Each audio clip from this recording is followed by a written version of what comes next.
നമസ്കാരം കൂട്ടുകാരെ, ഞാൻ സുആദ് 3ബിയിൽ പഠിക്കുന്നു. ഇന്ന് ഞാനിവിടെ പറയാൻ പോകുന്നത് നമ്മുടെ പ്രിയപ്പെട്ട ബാപ്പുജിയെ കുറിച്ചാണ്. ഒക്ടോബർ 2 ഭാരതത്തിൻ്റെ രാഷ്ട്രപിതാവായ മഹാത്മാഗാന്ധിയുടെ ജന്മദിനം.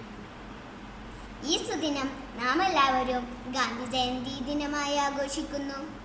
എന്താണ് ഗാന്ധിജിയുടെ സന്ദേശം? എന്തിനാണ് ഗാന്ധിജിയെ അനുസ്മരിക്കുന്നത്? പുസ്തകങ്ങളിൽ വായിച്ചും ക്ലാസ്സിൽ കേട്ടും ഒക്കെയാണ് നമുക്ക് ഗാന്ധിജിയെ പരിചയമുള്ളത്. ഗാന്ധി ജയന്തി ദിനത്തിൽ നാം ആ മഹാത്മാവിനെ കൂടുതലായി അറിയുന്നു. സത്യത്തിനും ധർമ്മത്തിനും വേണ്ടി ജീവിതകാലം മുഴുവൻ പോരാടിയ വ്യക്തിയാണ് ഗാന്ധിജി. ഒടുവിൽ രാജ്യത്തിനു വേണ്ടി ജീവൻ ബലിയർപ്പിക്കുകയും ചെയ്തു. അഹിംസയുടെ ആളരൂപമാണ് നമ്മുടെ ബാപ്പുജി. എല്ലാം ഉണ്ടായിട്ടും പാവപ്പെട്ടവരുടെ കണ്ണുനീരൊപ്പി ഒന്നുമില്ലാത്തവനായി ജീവിച്ച് ഒടുവിൽ രാജ്യത്തിനു വേണ്ടി ജീവൻ ബലിയർപ്പിക്കേണ്ടി വന്ന മഹാത്മാവ്. 1869 ഒക്ടോബർ 2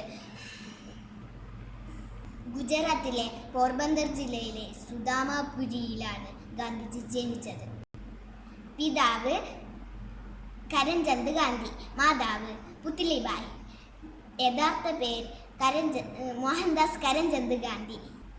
1883 കസ്തൂർബ ഗാന്ധിയെ വിവാഹം കഴിച്ചു.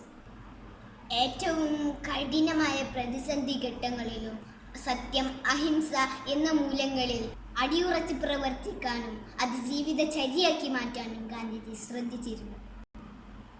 ഗാന്ധിജിയുടെ വീക്ഷണത്തിൽ സത്യവും അഹിംസയും ഒരേ നാണയത്തിൻ്റെ 2 വശങ്ങളാണ്.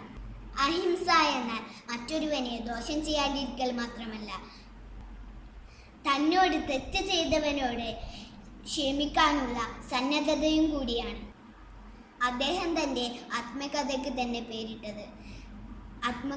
പേരിട്ടത് തന്നെ എൻ്റെ സത്യാന്വേഷണ പരീക്ഷണങ്ങൾ എന്നാണ്. ഗാന്ധിജി കാട്ടിത്തന്ന വഴിയിലൂടെ നമുക്ക് മുന്നേറാം. ജയ് ഹിന്ദ്.